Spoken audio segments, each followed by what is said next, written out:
holiday break is over. Welcome back to Coffee Shop Sports. We're here in the coffee shop. It's your boys Zach and Kevin back for another episode here.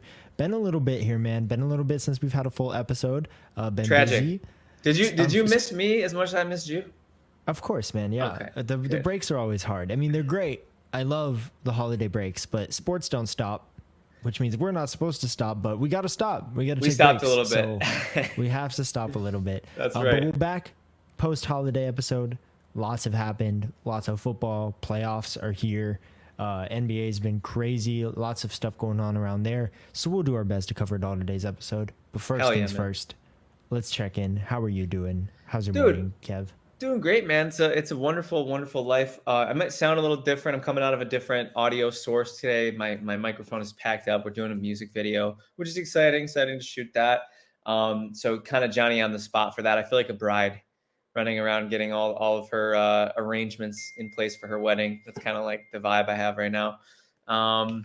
Yeah, I know why they say it's the most stressful day of the year now, and I'm just producing a video. I'm not getting married, so yeah, not looking forward to that day.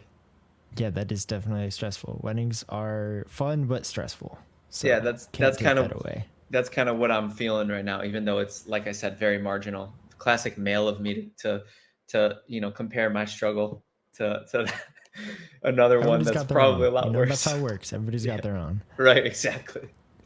What about you, man? How are you? I'm good. Yeah, it was busy. A lot of traveling, a lot of driving from my end. But I had a great time back home in Colorado. Got to 14 ski hours, for a right? day. 16, 17 Oh. there, 16 back. Oh, And the 16 back ended up being longer due to some traffic in Vegas and then coming into LA. So we left at about sheesh. 8:30 in Colorado, got here at about 10:30 at night. So it was a long drive back, but worth it. We got to bring the dog out, which is great because he got to Nice. see all the family and everything, and they missed him. He missed all of them. That makes it worth it, I'd say, on my end. Hell yeah, dude. Cass is a good boy, man. Cass is a good boy. You gotta give him his love where you can. So good sir, Mr. Zach, I have a quick question for you. Go for it. You a peppermint mocha guy? You like peppermint mocha? I don't really like peppermint or chocolate that much. Those are like two of not my favorites. I'll drink one every So now and combined, then. it doesn't like offset your lack of enthusiasm for both. It's still equally. It's just like an Yeah. unenthused cocktail of flavors. Just kind of mid, in my opinion. Okay. I don't really love either, but I will drink a peppermint mocha like once a year just because I Okay. get the hankering for it. And then I'm like, all right. But Just if like I'm your not- eggnog. If I'm not feeling it, yeah, then He's a no. seasonal Then it's guy, a hard folks. no. I'm a seasonal guy for sure. I'm gonna do a challenge on the podcast where I'm gonna try to make this my last peppermint mocha of the year. I was picking up some things at Target, and I was like, oh, I want a peppermint mocha, and then I was like, I have to grow up at some point. It's almost. I thought they were gone. I didn't. It's think they were almost still there. mid-January. How long can you really get peppermint mochas and not get frowned upon by the general public? So this is me sort of trying to hold myself publicly accountable. From here on, I was thinking about the pistachio cream. Might move to that next, but this is the last of the year, so end of an era, holidays. It was good. It was good holiday for you. Yeah, great holiday. All around, very, very solid. Yeah, Can't complain. our socials viewers know how good of a holiday it was for me. I got to go to 2 Bills games, create some content for the channel, which is just the best. Shout out to all the Bills fans and Patriots fans and Chargers fans. Actually, not the Chargers fans. Multiple times, Zach, at the Chargers game, people walked up to me and they were like, "Hey, Bills, baby!" And they had Charger stuff, and I was like, "Oh, they're just being nice or whatever." And I went to like slap them up, and both times they went, "Oh, idiot!" And I was just like, "What do you That's get on from you, that? man. What do you get?" That's It on is you. on me, 100%. That's fully on you. That's not a Chargers fan. You should expect that. We live in Los Angeles. You know what? I was just like, I don't know. I thought like, oh, they're being nice. Like, it's a good Imagine game. being Like, a Patriots fan in Rochester. Do you think Oh. that would go well?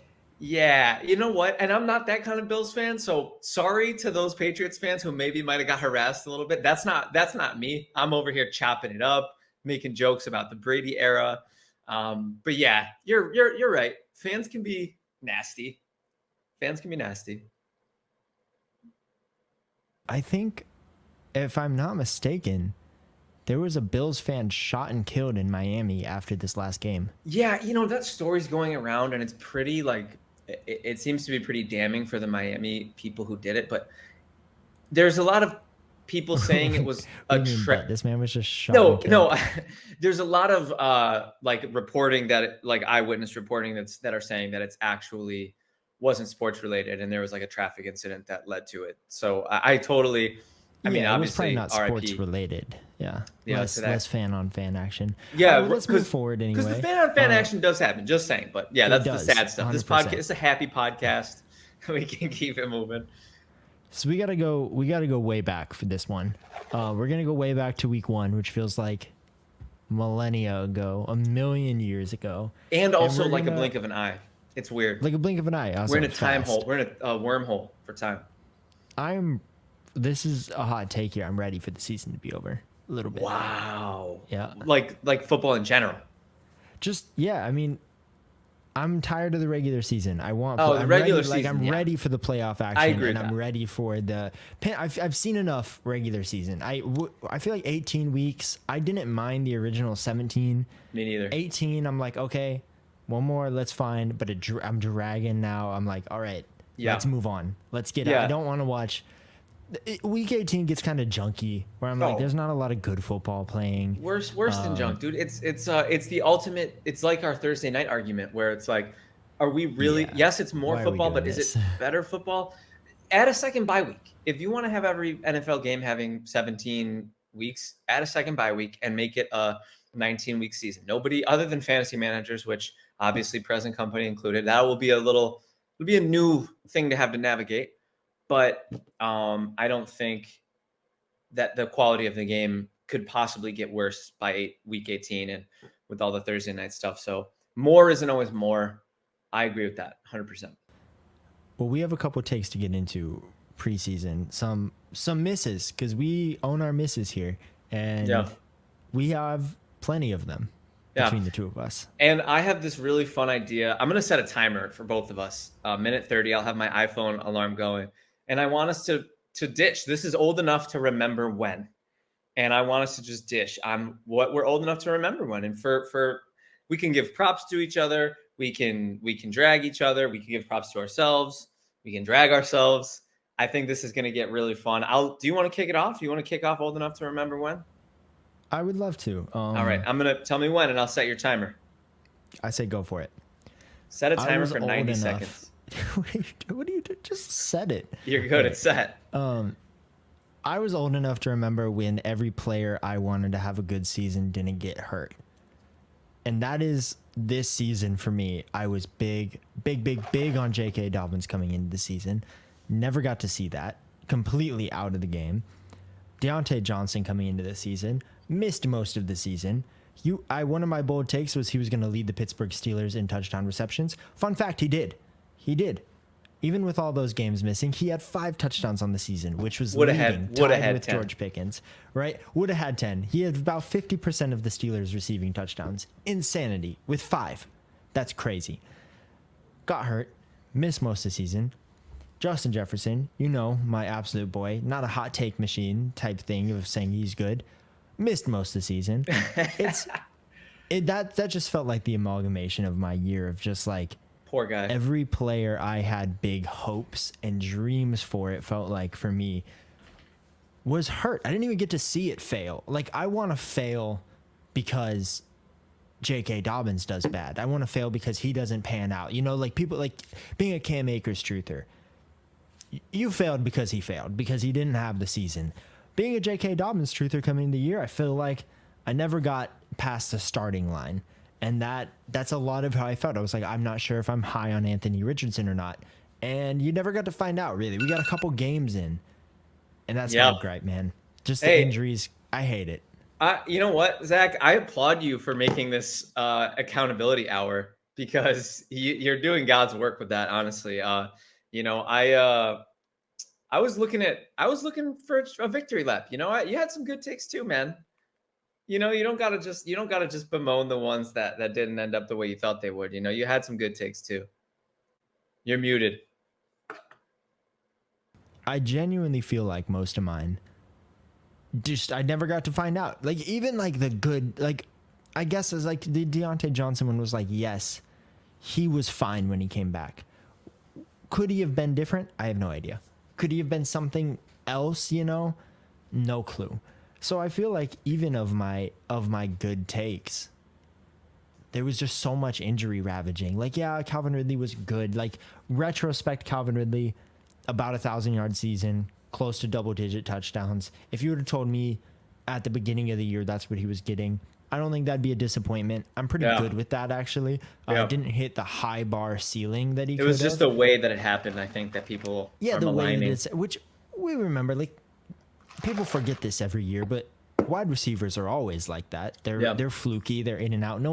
Rarely ever do you see a guy who's like, 16 weeks straight, didn't have a bust game. Like, that's just not how it goes. So I think all in all, man, I was pretty net neutral in the season when it came to takes players. A lot of mine just got disrupted from injuries. Yeah. I feel that. And I respect you for taking that angle. Like I will preface mine with, I'm not taking that angle. I'm going to do some victory lapping. I'm going to do some dunking. So I'm going to need you on the other end of my minute 30 to humble me, please.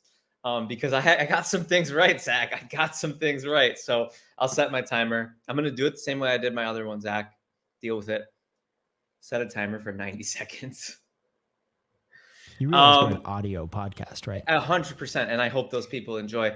I'm old enough to remember when I was called a madman over my top 5 QB list, Zach. Let me read it off to you. Pat Mahomes, Josh Allen, Joe Burrow, Lamar Jackson, and Jalen Hurts. That list had me damn near canceled because I left out one man, and that's Justin Herbert. He broke his finger, injuries surrounding him, all true. But I don't know if he's going to be on many top 5 lists heading into next season. The Jalen Hurts name is the one that maybe might have played his way out. It'll be an interesting debate. I'm looking forward to chatting with you about that. But personally, I'll stand on that top 5. I feel like it's not going to be that different going into next year. Would probably throw Dak Prescott in there in hindsight. But regardless, 4 out of 5 ain't bad.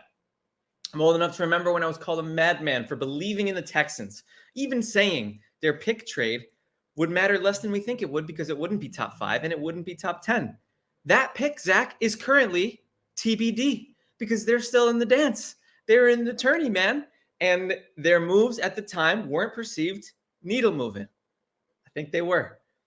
I'm old enough to remember, Zach, when my Bills were cooked prior to the season, in the middle of the season, towards the end of the season. I don't think anybody called them cooked prior to the season. In the middle, brother, I'll give you. They were, bro, I will walk you through receipt alley. There's my time. I'm just going to say really quick before we wrap it up, Zay Flowers, Devon Achane, and Dalton Kincaid. I rest my case.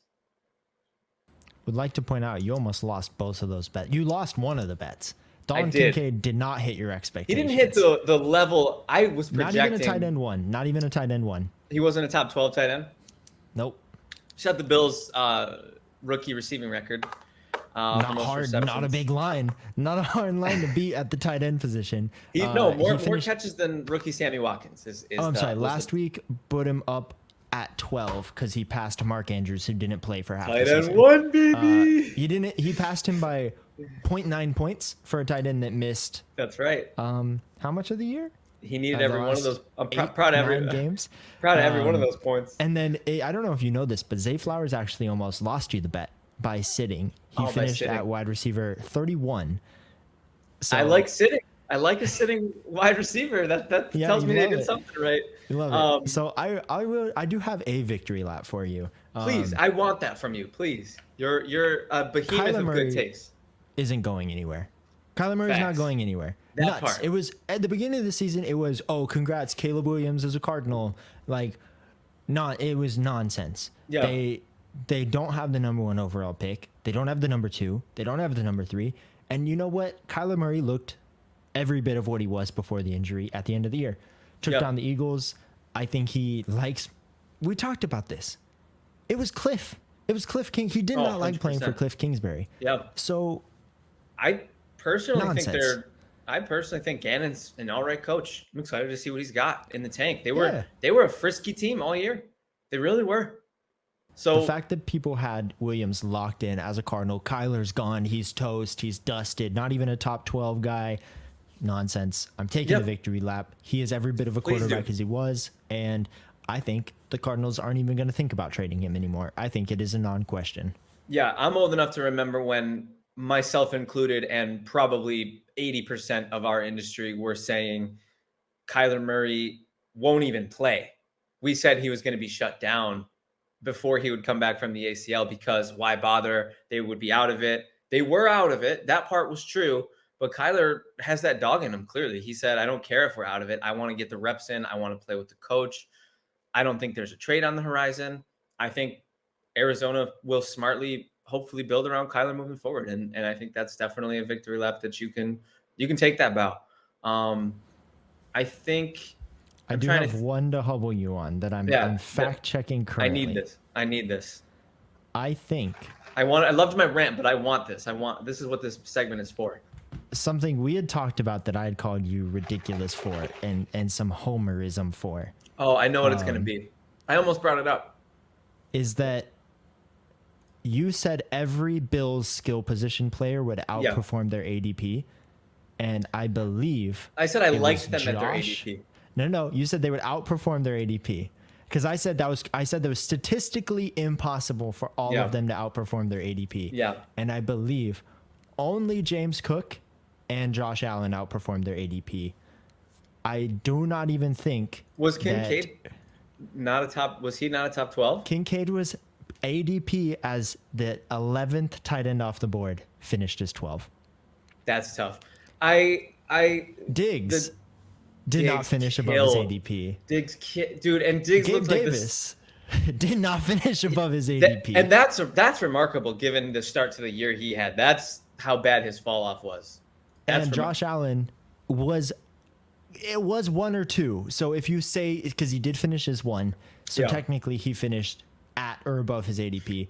So the only Bills player in fantasy football to really beat out their ADP by a good margin was running back James Cook. Baby Cook, yeah, he's wow, what a talent he is. But yeah, no, I will take I almost brought that one up too, but yeah, the vetting would have been good job vetting that because that was James Cook was 11, ADP at 22, so he significantly outperformed his ADP. Was hopefully a great you faded value. Damian Harris, like I said. Injury, sure, but I didn't. It does spread to even Dawson Knox, Damian Harris both underperformed their ADP as well. Those guys I wouldn't have touched with a 39.5. I think the Bills' offense for the first half of the season was just disappointing. So I think that's why. Oh, thank God we got rid of Dorsey, man. Was that not one of the best firings you've ever seen in your life? Yeah, no, that was very solid.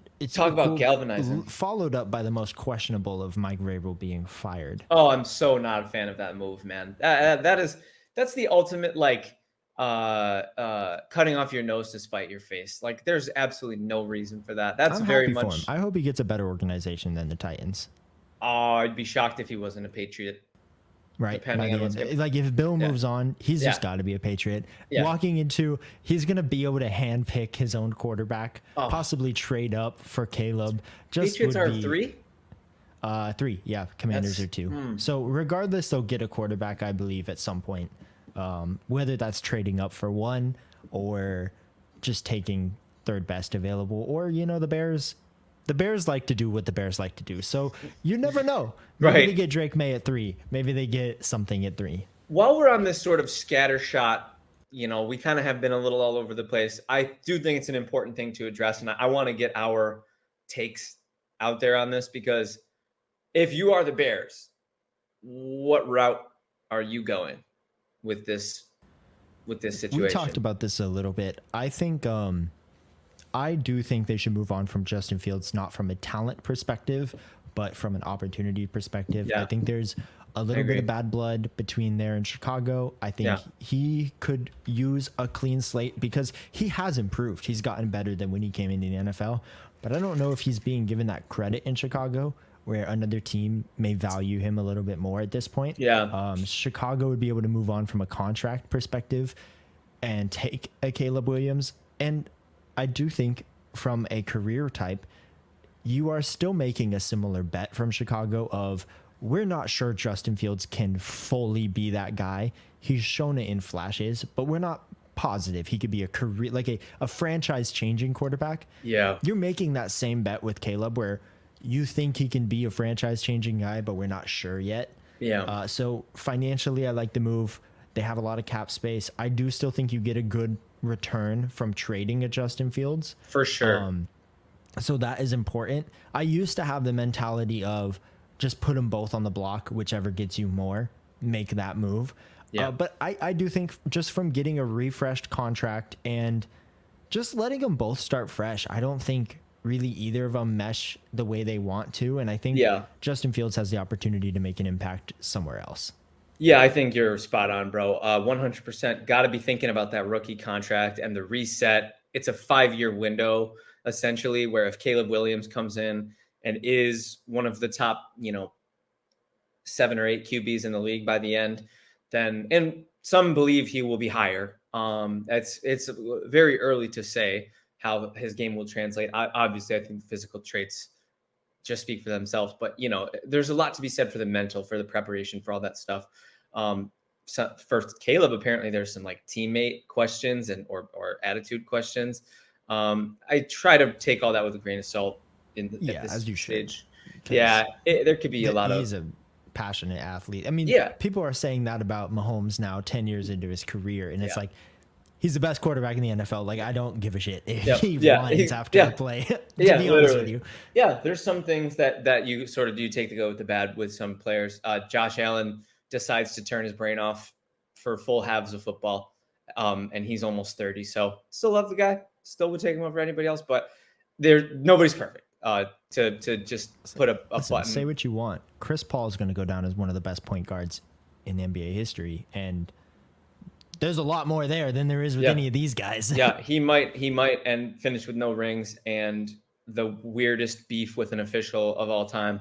But regardless, the opportunity cost of keeping Fields is not worth what Fields might become. I think we could agree we don't see Fields taking that top 5 leap probably in his career. He could be top 10. He could be great. He's got the tools to be special. But this far into his career, top 5 flashes. I think that is like, he has played games where he is a top 5 quarterback in the NFL. Yeah. And then he follows them up with games where he is bottom 15. And I think that's the issue with Fields and with the Bears too. You're making that bet where you're like, okay, if we pass right now on Caleb Williams, who is considered a generational prospect in the terms of what that is, and Justin Fields never puts it together, that's a fumble. If you take the risk and Caleb Williams never puts it together, I still think people will say that's the right move later down the road in hindsight. But you never know. It's one of those things where Justin Fields could give them the business and shove it later down his career. And it would be hard not to root for him, right? Because he does seem like a rootable figure, Loved seeing the fans in Chicago chant "We want Fields." Like, that was cool. Because he's been much maligned. Yeah. I would pay big money to see Ben Johnson and Justin Fields end up in Atlanta next year. I knew you were going to say that. Dude, it's a real thing. They would they might possibly at that point be one of my favorite teams in the NFL. If that move happened, you have Fields go to Atlanta and then you bring Ben Johnson as the head coach. That team, talk about giving your quarterback the tools to succeed in that scenario. And talk about having the quarterback to make teams pay that don't want to double cover Drake London, Kyle Pitts, Bijan Robinson. It's a fascinating discussion. I've heard the similar rumblings about late career Russell. I make the same face only because we've seen the floor there. I'd rather see it's so much more exciting. If you're the Falcons and you bring in Russ when you have the opportunity to bring in Fields, you're making a mistake. You're making a big mistake. Yeah, there's no way if you could pick one or the other at this stage of their career and what they would. I just wonder what a Fields trade looks like. What do you think Fields commands? I think if you're the Falcons and they don't have a very high draft pick this year, I think they're in the teens, maybe low teens, but they're in the teens. I'm sending that pick. I wouldn't even hesitate to send that pick. I don't think with Fields having a contract looming, and I think the fantasy football community is higher on Fields than GMs are. Naturally. There's a disconnect there of what the cost would be. The cost for a first round pick is much, much, much higher than a quarterback heading into his fourth year, still a little bit unproven. Right. I wouldn't hesitate to throw my first round pick in a trade for Fields, possibly a day 2 pick as well, and maybe like a player piece in there type thing. But I do think teams will hesitate to do that. I do not know if he'll command that type of value. What I'm hearing is second. Like I heard, would you send a second for Fields? And it sounds like you would at the drop of a hat. I would. I don't know if they will, but I do think if you're talking hit rate on a mid first round pick compared to giving your team an opportunity to win now with youth as well. You're not trading for a 36-year-old, a 33-year-old. You're trading for someone who you're also making a bet is possibly a franchise quarterback. I don't think you get that with a mid-round pick in this year's draft. If you want to take your shot on a Michael Penix Jr. type thing, like sure, you're taking that same risk, I feel, with Fields, but with Fields, at least you have the hindsight of NFL evaluation where you've seen him have top 5 level games in the NFL. I'm willing to risk a first round pick on that, even if it means I do have to pay him the following year. Yeah, I actually like where your head's at a lot. I think we are coming in at a very similar place of like, you might have to pay a little bit more than the Field, pun intended, but you probably should, given that, like you said, Fields has done it. We've seen it. We know he's not going to look slow next to corners and linebackers. We know and the most important thing, and I think this is the Josh Allen effect, he's proven he can grow. He's proven he is not stagnant. He's proven he can evolve his game to be better than he was yesterday. And hopefully that trajectory continues. The problem with the Falcons this year wasn't necessarily talent. It was coaching and quarterback play.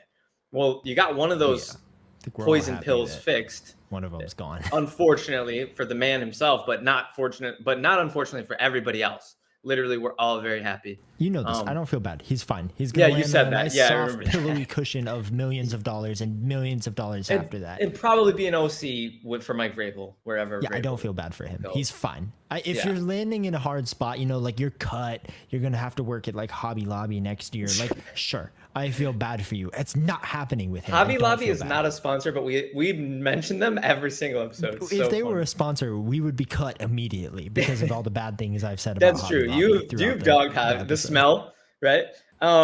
So I think, Zach, we have about 15 minutes left on the show. I think we really could go anywhere from playoff preview to NBA check-in. I think it's your call where we take these last 15 minutes. Let's skip NBA. We can come back in on them. Come back in on NBA. The new NBA Finals. I saw the shirt. That shirt goes so hard, bro. I love it. I appreciate it. It's great. A new gym shirt for me. It was only about $6 from the NBA store. Don't say gym shirt about that. No, you wear that proudly, bro. No, it's my gym shirt. I bought it to work out in. That's what I got it for. I mean, I love it. Don't get me wrong. But I like to look good at the gym too. So for me, I like to look good at the gym, but I usually recycle older shirts that I'm not gonna wear in my main rotation anymore. I most of my gym shirts, I don't buy a shirt to wear at the gym. I shirts that I've bought in the past become gym shirts when they, age out of my. I get that too. You know what I mean? But I needed some fresh inventory, I got some NBA stuff on sale. I feel you. Let's talk NFL a little bit more here. Yes, I sir. want you to take. There is 12 teams left in the playoff race right now. Yes, sir. 14. 2 first-round buys 14, in the right? Ravens and is it 14? Yeah, because it's two. Right. 14 teams left. Added wild cards. I want you to give me. I'll start off here so you have a second to think about this because I've had a little more thought time on here. I want you to give me your top 10 power rankings. 4 teams left out. That's fun. I want you to give me 1 through 10 about who you have here. And that's going to be, you have, in no specific order, this is AFC, Ravens, Bills, Chiefs, Texans, Browns, Dolphins, Steelers. NFC, 49ers, Cowboys, Lions, Buccaneers, Eagles, Rams, Packers. That is in the order of their seedings per division. Doesn't always mean that's the order of talent we think they're in. So we're going to give our top 10. 4 teams are going to be left out here. I'm going to start off here. Number 1 for me is the Baltimore Ravens. I think they are the most unbeatable team in NFL right now. They look good on defense. They are putting it together on offense. Say Flowers has really stepped up into that number 1 role. They're missing Mark Andrews, but they've proven they can get it done with whatever players are on the field. I think they're the best team in the NFL. Number 2, it's chalk, but I'm going 49ers. I feel the same exact way about the 49ers. Look great on offense, look great on defense. Brock Purdy is the best quarterback they've had in the last, I don't know how many years, probably since Alex Smith, to be perfectly honest with you. And he executes the offense. I think 49ers are 1-2. Gets a little dicey after that. Gets a little dicey for me after that. Chiefs have been fumbling, man. Chiefs have not been looking as good as they have previously. I would have put Cowboys at this position before, but it is hard to put the Cowboys above the Bills after the absolute decimation that happened to that team in Rochester. Unexpected. It's really tough for me here. I think I will lean the Bills coming off of a 5-0 streak at number 3. They have more just I'm going to say flow. I don't know. More. They just have more going for them right now. Like, they're on a roll. Like mojo. It's hard to stop a team on the roll. More mojo. More like just the tide has flipped for the Bills in the last 5 weeks, and that matters in the playoffs because all you have to do is win 4 games in a row. Right. And they've proven they've done 5. Making that 9 might be tough. I don't know if they can beat some of the heavy hitters, but they're 3 for me right now. 4, I will lock in the Dallas Cowboys. I still think they're one of the best teams in the NFL. When they are hot on offense, they are damn near unbeatable, and their defense is still very, very good, regardless of injuries.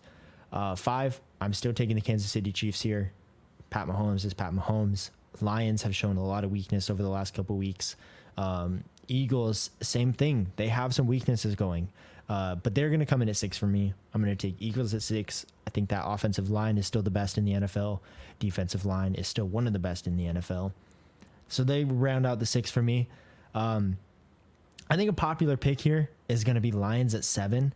I'm not going to take Lions at 7. I'm going to take, unfortunately, I don't think they last past the wild card due to their matchup, but I'm taking the Rams at 7. I think the LA Rams are the 7th best team in the playoffs. Do I think they can beat the 49ers?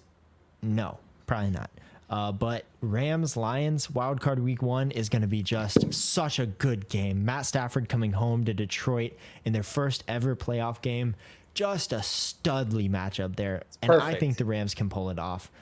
So they're going to be number 7 for me. That's appointment viewing, Zach. That is appointment viewing.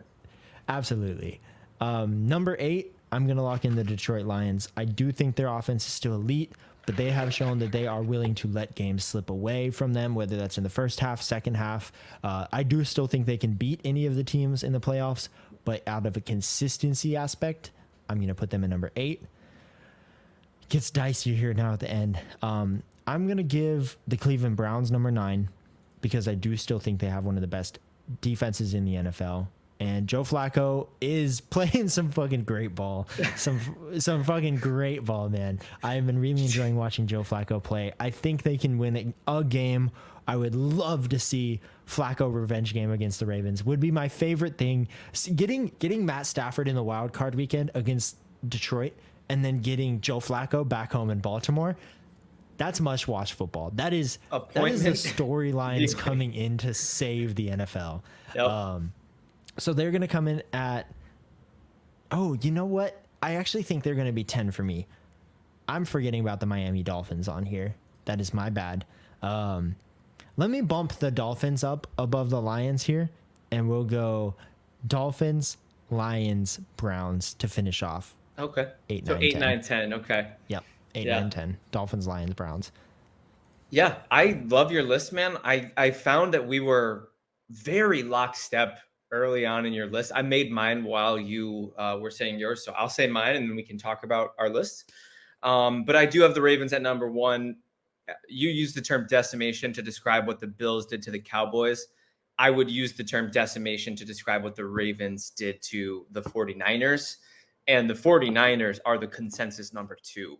Also for me as well, because who else can do to the 49ers what the Ravens did, especially when the 49ers were on the stretch that they were on. That was sort of the Niners had that weird 3-game losing streak, and then they didn't lose another game until I want to say the Ravens, right? Yeah. That That's a special season. And so the Ravens, Lamar Jackson, the weapons, finally probably the best weapons of Lamar's career. Banged up a little bit, but hasn't really mattered. So, yeah, I like the Ravens at 1, 49ers at 2.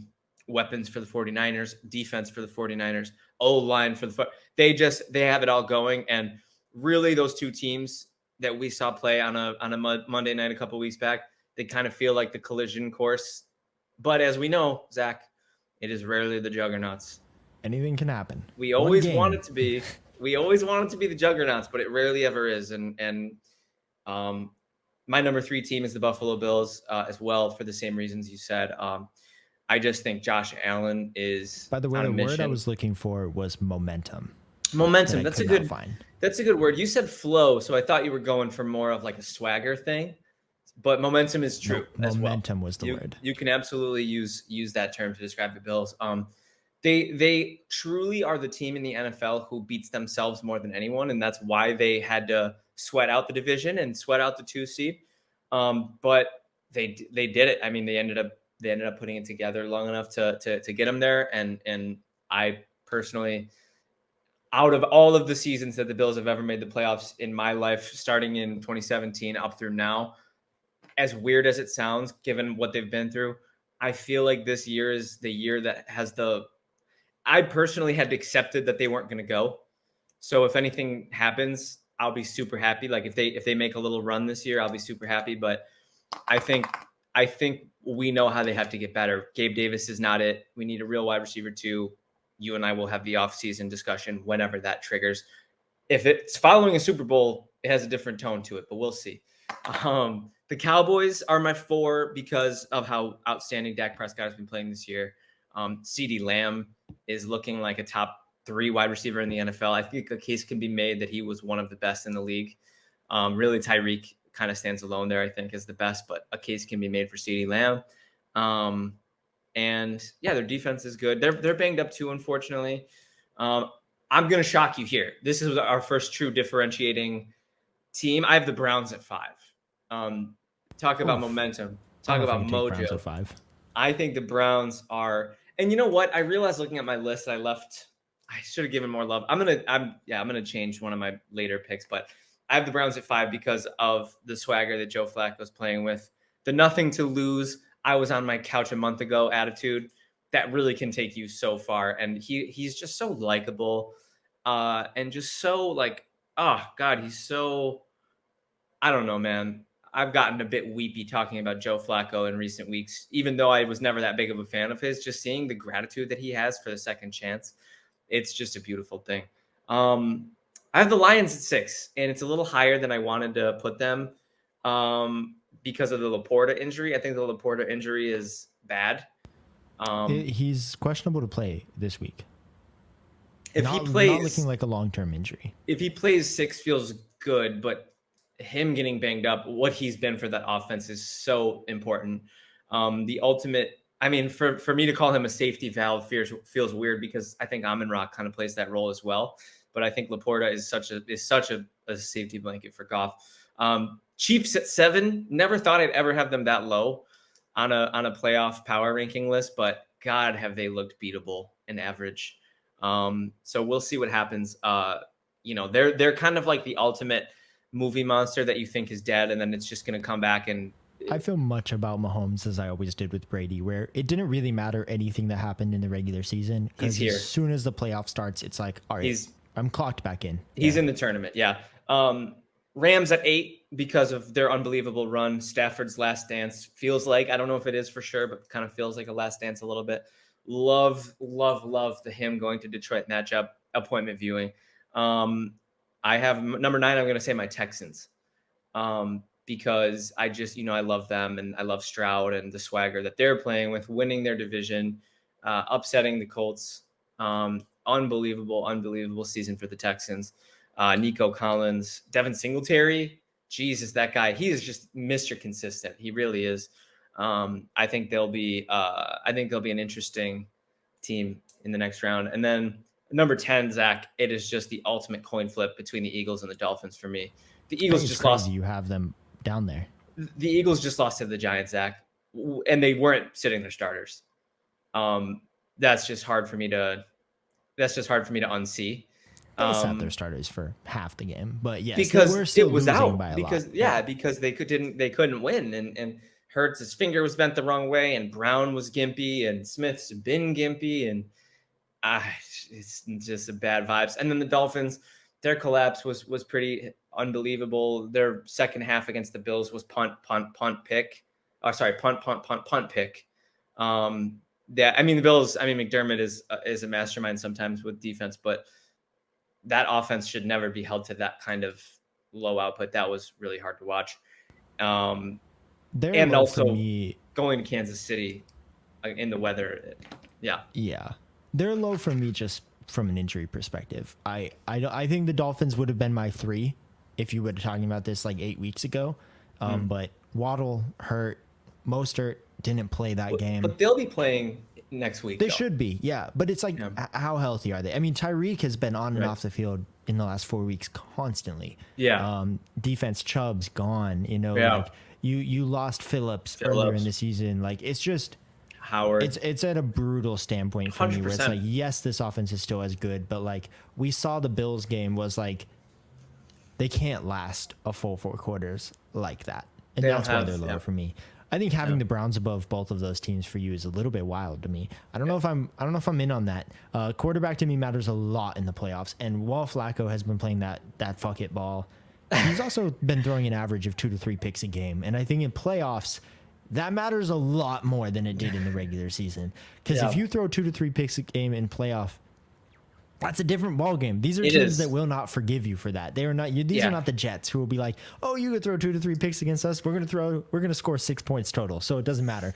I think that's different here, and I do concern that the Flames will start catching up to that team, and it'll be a little bit of a mistake-prone offense. It will be very fun to see. I love the term power rankings. I feel like it takes so much of the onus off of technical things. Like power rankings are vibes. Let's be real. Like you call something power rankings, you're ranking it off vibes. And I think the vibes are pretty immaculate in Cleveland right now. I think the biggest threat to the Ravens to win the Super Bowl is the 49ers. And I think the second biggest threat is the Bills.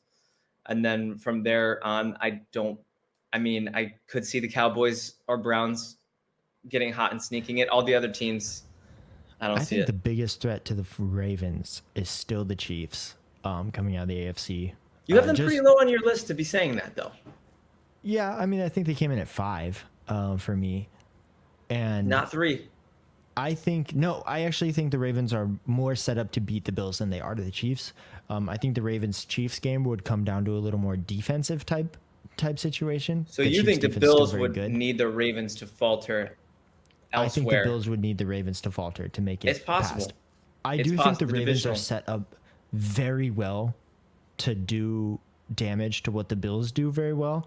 The new offense Bills, mind you, is what I'm saying as well, is that the James Cook centric move down the field, try not to make mistakes type Bills, where it's like, I think the Ravens offense, try not to make a mistake with Josh Allen as your quarterback is just so ironic. Just the team that the Ravens cause so many turnovers, so many mistakes, and they just don't let you come back from them. Once you've made those mistakes, the Ravens it's like a python just slowly inching its way up your body. Every mistake. That worries me with the Bills more than it would worry me with the Chiefs. I think Patrick Mahomes can put together a game that is just like, hey, I'm throwing 282, and if that's enough, that's enough. Yeah. That type of thing. I think so too. And I think a lot of it's going to depend on their receivers. Holy crap. What a garbage unit, Zach. That is just so disrespectful to Patrick Mahomes in his prime to give him the corpses of Marquez Valdez-Scantling and Kadarius Middy. No, it's an insult to Mid to call Kadarius Tony Mid. He's Reg. He's Reginald. Yeah, it's not great. Yeah, Anyway, we have to sign off. This is it for us. Thank you for tuning in. We will be back to our regularly scheduled programming of once a week. So make sure you're staying on the socials. Until then, coffee review coming soon too. Civil Coffee. All right.